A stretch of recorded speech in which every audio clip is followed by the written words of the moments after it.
नमस्कार। The great bell history के इस नए शो में आपका स्वागत है। बात प्रधानमंत्री महोदय के दावों की। प्रधानमंत्री महोदय ने 15 अगस्त पर लाल किले से बोलते हुए 3 मुद्दे गिनाए। उन्होंने कहा देश को परिवारवाद से लड़ना है, देश को भ्रष्टाचार से लड़ना है और देश को तुष्टीकरण से लड़ना है और इन चीजों से मुक्ति दिलाने का वादा किया। तो मैंने सोचा कि जो मुक्तिदाता है, देश का मुक्तिदाता है, वो खुद इन चीजों से कितना घिरा हुआ है, इसकी जरा जांच कर लेते हैं। और जब सोचना शुरू किया, मैंने पढ़ना तो बाद में शुरू किया, जब सोचना शुरू किया तो सबसे पहला नाम आया मोहन मधुकर भागवत का।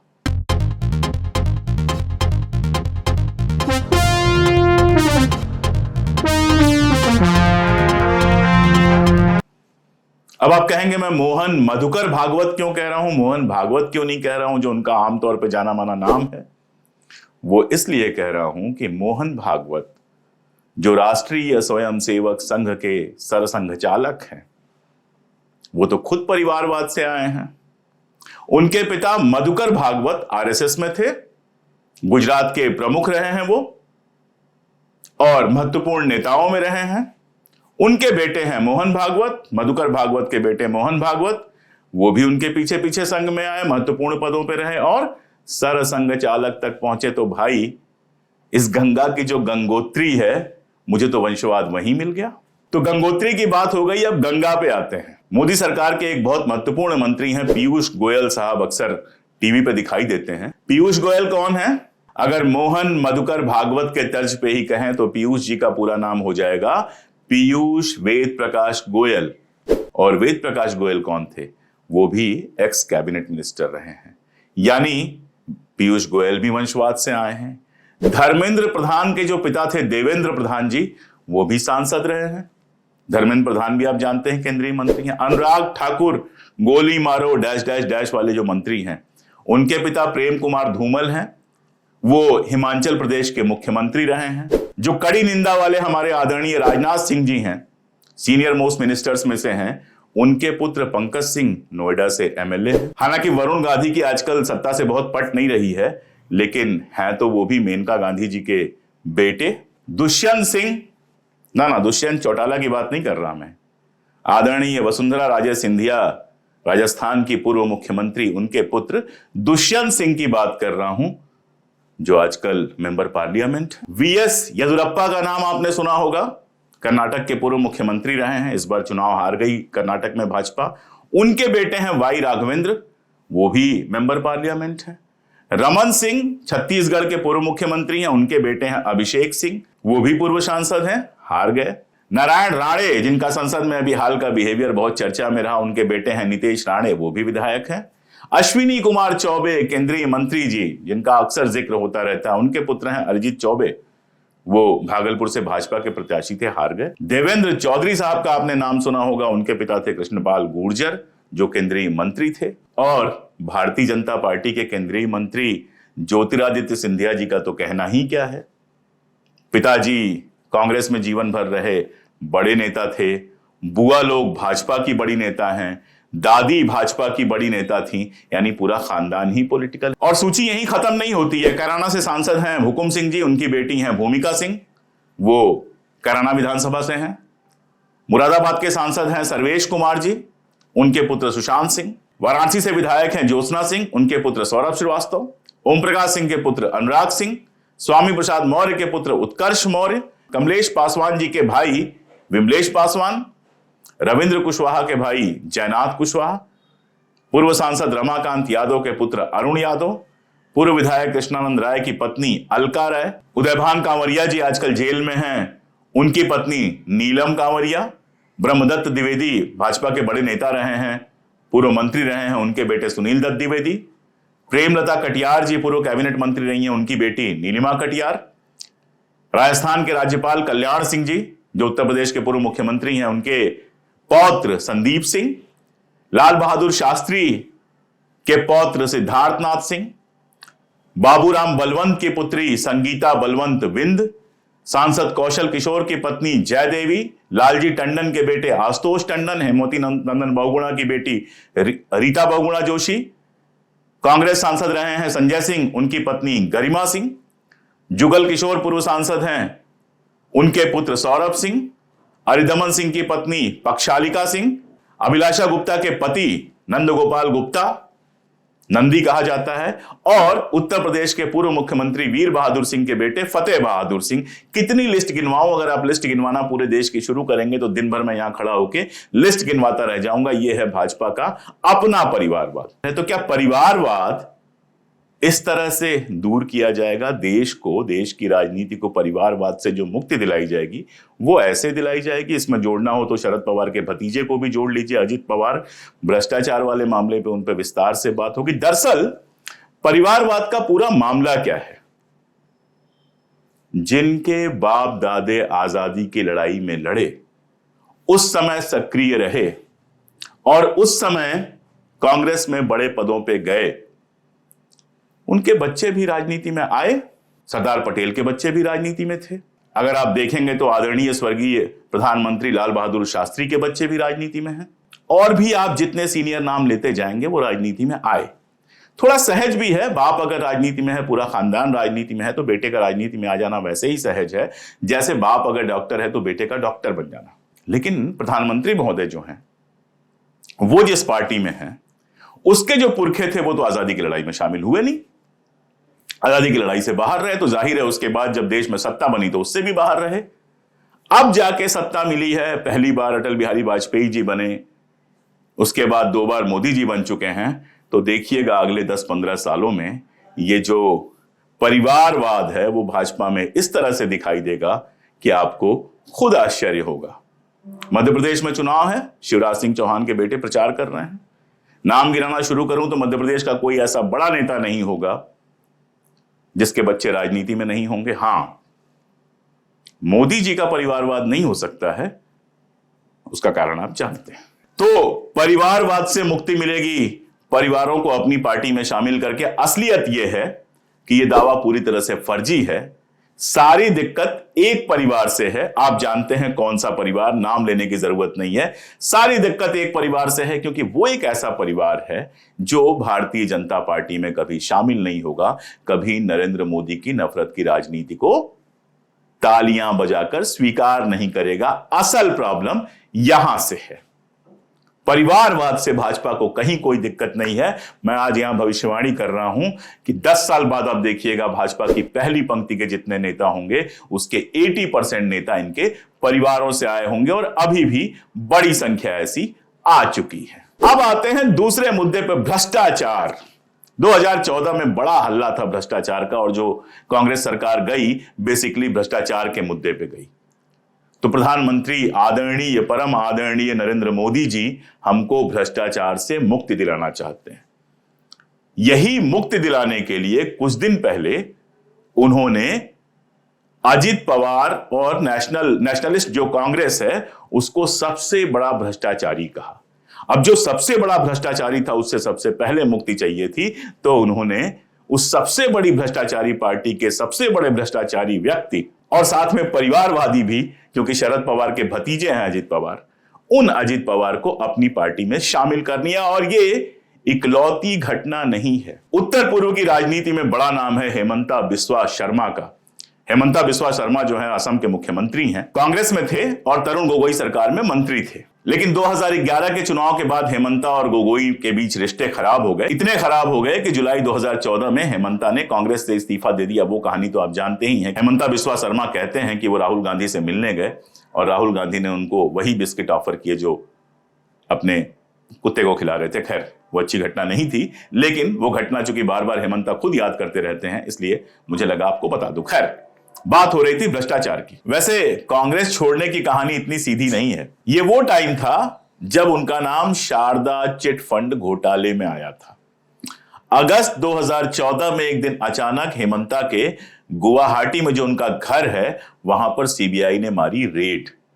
सीबीआई की एक टीम जो है वो गुवाहाटी के एक मीडिया हाउस में गई थी, जिसकी प्रमुख जो थी वो शर्मा की पत्नी है, श्रीमती रिनिकी भूयान शर्मा जी। इस घटना के तुरंत बाद 2014 के ही नवंबर महीने में हेमंता बिस्वा शर्मा से सीबीआई ने कोलकाता में पूछताछ की और कई घंटे तक उस समय मीडिया रिपोर्ट्स में दावा किया गया कि शर्मा ने शारदा कंपनी के मालिक और घोटाले के मुख्य आरोपी सुदीप सेन से रिश्वत ली थी। आरोप यह लगा था कि उन्होंने सेन को बिजनेस में सरकारी सपोर्ट देने के लिए हर महीने 20 लाख रुपए पहुंचाने के लिए कहा था। मामला आगे बढ़ा, हाईकोर्ट पहुंचा। जनवरी 2015 में गुवाहाटी हाईकोर्ट ने चिटफंड कांड की जो जांच थी वो सीबीआई को सौंप दी। इसके तुरंत बाद हिमंता बिस्वा शर्मा ने बीजेपी ज्वाइन कर ली और एक बार जब बीजेपी ज्वाइन कर ली उसके बाद से लेके आज तक सीबीआई ने उनसे कोई पूछताछ नहीं की। तो जो हिमंता बिस्वा शर्मा जो थे, जब तक कांग्रेस में थे तब तक करप्ट थे, बीजेपी में आने के बाद उनसे सीबीआई ने कोई जांच नहीं की, कोई पूछताछ नहीं की, केस को दबा दिया गया और वो ईमानदार हो गए। मामला यहीं तक नहीं रुका।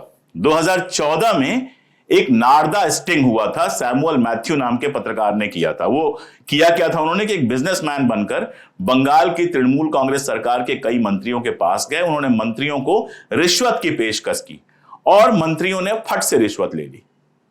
स्टिंग ऑपरेशन में जो लोग थे उसमें शुवेंदु अधिकारी और मुकुल राय भी बिजनेसमैन को अनौपचारिक लाभ देने के बदले कैश लेते हुए दिखे थे। बंगाल 2016 का विधानसभा का चुनाव था और भयंकर बवाल मचा। इस बवाल के बाद ईडी जो है उसने शुवेंदु अधिकारी सहित तृणमूल सरकार के कई मंत्रियों से पूछताछ की। सीबीआई ने मुकुल राय से पूछताछ की और 2017 में मुकुल राय के पास ईडी का एक नोटिस आया। ईडी का नोटिस आने के कुछ रोज बाद ही उन्होंने भी बीजेपी ज्वाइन कर ली और बीजेपी ज्वाइन करने के बाद उनके पास न कोई नोटिस आया न कोई जांच हुई। 2021 में एक चार्जशीट दाखिल हुई इसी मामले में, नारदा स्टिंग वाले मामले में। इसमें टीएमसी के 2 मंत्रियों सहित 3 बड़े नेताओं का नाम था, लेकिन जो लोग बीजेपी में चले गए थे उन शुवेंदु अधिकारी और मुकुल राय का नाम नहीं था। वैसे शुवेंदु अधिकारी का नाम जो है वो शारदा कंपनी घोटाले में भी आया था, उसकी भी जांच चल रही थी। लेकिन अब शुवेंदु अधिकारी बंगाल के बीजेपी के सबसे बड़े नेता हैं और बीजेपी में शामिल होने के बाद न तो ईडी ने और न ही सीबीआई ने कोई पूछताछ की। नारायण राणे का नाम पहले भी आ चुका है परिवारवाद के मामले में। नारायण राणे महाराष्ट्र से बीजेपी के नेता हैं और केंद्रीय मंत्री हैं। वो घुमंतु प्रजाति के प्राणी हैं, घुमंतु प्रजाति के नेता हैं। शिवसेना में भी रह चुके हैं, कांग्रेस में भी रह चुके हैं, राज्य में मुख्यमंत्री भी रह चुके हैं। 2016 में बीजेपी के पूर्व सांसद किरीट सोमैया ने नारायण राणे पर कई गंभीर आरोप लगाए थे। एक आरोप मनी लॉन्ड्रिंग का था। सोमैया ने ईडी के उस समय के जो ज्वाइंट डायरेक्टर थे सत्यव्रत कुमार जी, उनको चिट्ठी भी लिखी थी। इसमें उन्होंने नारायण राणे और उनके परिवार के बिजनेस की जांच कराने की मांग की थी। राणे पर 300 करोड़ रुपए की मनी लॉन्ड्रिंग का आरोप लगा था। उसके बाद राणे अक्टूबर 2017 में कांग्रेस से अलग होकर 2018 में बीजेपी में शामिल हो गए। बीजेपी में शामिल होते ही सारी जांच बंद हो गई। बीजेपी ने पहले उनको राज्यसभा का सांसद बनाया और फिर मंत्री बनाया। महाराष्ट्र के एक और पूर्व मंत्री हैं हर्षवर्धन पाटिल। 2019 के चुनाव के पहले उन्होंने पाला बदल लिया था, कांग्रेस से निकलकर बीजेपी में आ गए थे। अक्टूबर 2021 में उन्होंने पुणे में एक कार्यक्रम में कहा था कि अब भाजपा में जब से मैं आ गया हूं सब कुछ बहुत आसान और शांतिपूर्ण है। मुझे चैन की नींद आती है क्योंकि अब कोई पूछताछ नहीं होनी है। महाराष्ट्र में उनके एक और सहयोगी हैं बीजेपी सांसद संजय पाटिल। उन्होंने भी सांगली में एक कार्यक्रम में कहा था, ईडी मेरे पीछे नहीं पड़ेगी क्योंकि मैं भाजपा का सांसद हूं। तो दरअसल भाजपा भ्रष्टाचार से मुक्ति नहीं करा रही है, भाजपा अपने सदस्यों को ईडी और सीबीआई से मुक्त करा देती है। इसीलिए तो मीनाक्षी लेखी जी संसद में कहती हैं कि चुप रहो नहीं तो तुम्हारे घर ईडी भेज देंगे। ईडी नहीं हुआ, आपके घर का नौकर हो गया कि आप जहां चाहेंगे उसको भेज देंगे। और एक रिकॉर्ड ये भी तो है कि पिछले 8-9 सालों में किसी भाजपाई नेता के यहां ईडी और सीबीआई नहीं गई। जो लोग भाजपा में आने से पहले करप्ट थे वो लोग भाजपा में आने के बाद बिल्कुल साफ सुथरे हो जाते हैं। इसीलिए बहुत सारे लोग भाजपा को दुनिया की सबसे बड़ी वॉशिंग मशीन कहते हैं। लेकिन सिर्फ इतना ही नहीं है कि बाहर से आए हुए लोग घोटाला कर रहे हैं, अंदर वाले भी कम नहीं है।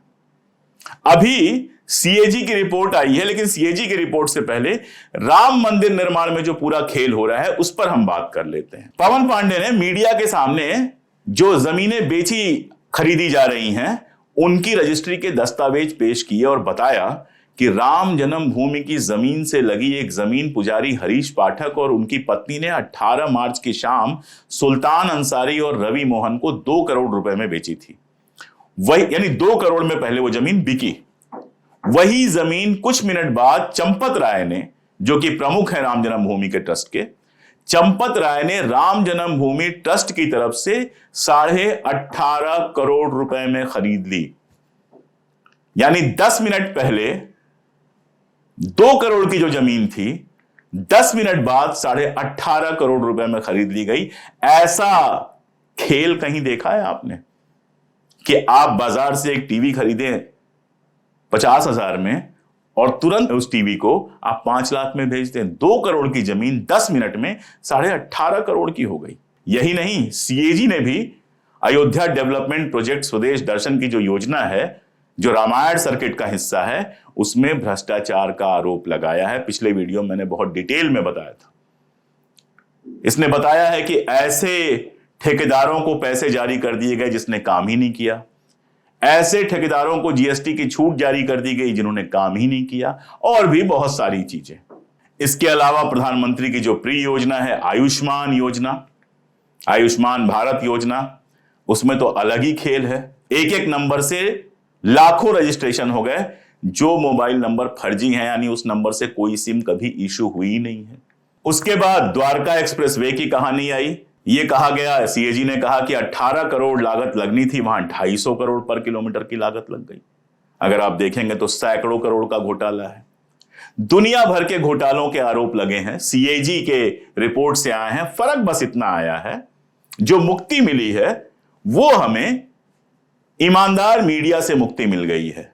गोदी मीडिया जो 2014 के पहले सीएजी की रिपोर्ट आने के बाद बवाल मचा देता था, अब इसको ढकने तोपने में लगा हुआ है। तो भ्रष्टाचार से मुक्ति नहीं मिल रही है। भ्रष्टाचार सीएजी की रिपोर्ट बताती है, और जो भ्रष्टाचारियों की मैंने लिस्ट बताई कि भ्रष्टाचार तो बदस्तूर जारी है, बस इसकी सूचना लोगों तक ना पहुंचे इसका इंतजाम कर दिया गया है। तो परिवारवाद की तरह ही भ्रष्टाचार भी है, यानी कि अपने जो नेता हैं उनका परिवारवाद बुरा नहीं है, अपने जो नेता हैं वो उनका भ्रष्टाचार बुरा नहीं है। हाँ, विपक्ष का कहीं कोई आरोप लग जाए तो बवाल हो जाता है। अब आखिरी मुद्दे पे बात करते हैं तुष्टीकरण के। तुष्टीकरण किसको कहा जाता है? यह आरएसएस बीजेपी जनसंघ द्वारा निकाला गया शब्द है। कांग्रेस के ऊपर आरोप यह लगाया गया कि मुसलमानों को तुष्ट किया जा रहा है, अलग से किया जा रहा है। अल्पसंख्यकों के लिए बहुत सारी योजनाएं हैं, दुनिया के हर देश में होती हैं, लेकिन अल्पसंख्यक सिर्फ मुसलमान तो नहीं है, जैन भी हैं, सिख भी हैं, पारसी भी हैं, उन सबको इन सुविधाओं का लाभ मिलता है। इन्हीं सुविधाओं को कहा गया तुष्टीकरण। अब कितना तुष्टीकरण हुआ था वो तो सच्चर आयोग की रिपोर्ट ही बता रही थी आपको, जिसमें पता चला कि मुसलमानों की सामाजिक आर्थिक स्थिति आज भी कितनी पिछड़ी हुई है। लेकिन तुष्टीकरण क्या एक ही तरह का होता है? क्या दूसरी तरह का तुष्टीकरण नहीं होता है? जब दिन रात बजरंग दल और कौन कौन से दल बन गए हैं, अभी नूह की घटना आप जानते हैं, जब मुसलमानों को गालियां देते हैं तो ये क्या कर रहे होते हैं? दरअसल ये हिंदुओं की भावनाएं भड़का रहे होते हैं, उनका तुष्टीकरण कर रहे होते हैं। जब आप कहते हैं हज यात्रा से सब्सिडी छीन लेंगे, लेकिन धार्मिक यात्राएं देश के अंदर कभी केजरीवाल साहब कभी कोई और मुफ्त में कराने की बात करता है हिंदुओं की, तो क्या यह तुष्टीकरण नहीं है? जब बार बार हिंदुओं के नाम लेकर यह कहा जाता है कि आपके लिए इस हो रहा है, आपके लिए यह हो रहा है, तो क्या यह तुष्टीकरण नहीं है? दरअसल लोकतंत्र में जो कमजोर हैं, चाहे वो दलित हों, चाहे पिछड़े हों, चाहे आदिवासी हों, चाहे अल्पसंख्यक हो, चाहे महिलाएं हैं, उनको अलग से सुविधाएं देना सारी दुनिया में एक माना हुआ तरीका है उनको आगे बढ़ाने के लिए। इसको ऐसे समझिए, आपके 2 बेटे हैं, एक बेटा तो बिल्कुल ठीक ठाक है, फिट है, दिमाग से अच्छा है, तेज है, लेकिन दूसरा बच्चा है जो थोड़ा कमजोर है, जो थोड़ा बीमार रहता है, तो उसके लिए अलग से पौष्टिक खाना अगर आप देंगे, अगर उसका अलग से ध्यान देंगे, तो यह तुष्टीकरण नहीं होता है। असल में यही बराबरी होती है, जिसमें कमजोर जो हैं उनको ताकत दी जाए। इसके उलट जो मजबूत हैं, अगर उनको ताकत दी जाए और कमजोर को दबाया जाए, तो ये तानाशाही होती है। ये वाला जो तुष्टीकरण है वो देश के लिए भी नुकसानदायक होता है, समाज के लिए भी नुकसानदायक होता है। तो ये तीनों मुद्दे मैंने आपके सामने उठाए। परिवारवाद मैंने आपको लिस्ट गिना दी कि मोहन भागवत जी से लेके, हां एक परिवारवाद छूट गया था, वो भी मैं आपको बता दूं। समाजवादी पार्टी ने यह आरोप लगाया है कि जो हमारे उत्तर प्रदेश के माननीय मुख्यमंत्री हैं योगी आदित्यनाथ जी, उनको जब गोरखपुर पीठ के महंत अवैधनाथ जी लेकर आए थे, तो दरअसल इसलिए लेकर आए थे क्योंकि वो उनके भाई के लड़के थे। तो आदित्यनाथ जी अवैधनाथ जी के भतीजे हुए। आदित्यनाथ जी भी सांसद रहे, अवैधनाथ जी भी सांसद रहे, अवैधनाथ जी पीठ पर थे, अवैधनाथ जी के बाद आदित्यनाथ जी को पीठ पर ले आया गया। यह भी एक तरह का परिवारवाद सपा ने आरोप लगाया है। तो परिवारवाद पे लेके मैंने आपको बताया कि दरअसल उनको अपनों के परिवारवाद से दिक्कत नहीं है, सिर्फ एक उस परिवार से दिक्कत है जिसको वो कभी साध नहीं पाएंगे, जिसको कभी अपने अम्ब्रेला के नीचे ले नहीं पाएंगे। भ्रष्टाचार में उनको उन भ्रष्टाचारियों से कोई दिक्कत नहीं है जो उनकी पार्टी में शामिल हो जाते हैं, उनके खिलाफ जांच बंद हो जाती है। और तुष्टीकरण वो कमजोरों का, गरीबों का, वंचितों का, दलितों का, आदिवासियों का, महिलाओं का, अल्पसंख्यकों का नहीं, बल्कि मजबूत लोगों का करना चाहते हैं ताकि इस देश में तानाशाही के लिए आधार बन सके। तय आपको करना है कि आप इन सब चीजों के खिलाफ हैं या नहीं हैं। आज के लिए इतना ही। वीडियोस हमारे देखते रहिए। मैं बार बार आपसे कहता हूं कि आप ही हमारी ताकत हैं। आप वीडियोस को जितना देखेंगे उतना ज्यादा हम मजबूती से अपनी बात कह सकेंगे। चैनल को सब्सक्राइब ना किया हो तो सब्सक्राइब कर लीजिए, वीडियोस अपने दोस्तों के बीच में शेयर कीजिए, और अगर संभव हो तो चैनल को ज्वाइन करके या सुपर थैंक्स देके आप हमारी सहायता कर सकते हैं। याद रखें, कमेंट्स के जवाब मैं उनके जरूर देता हूं जो हमारे मेंबर होते हैं।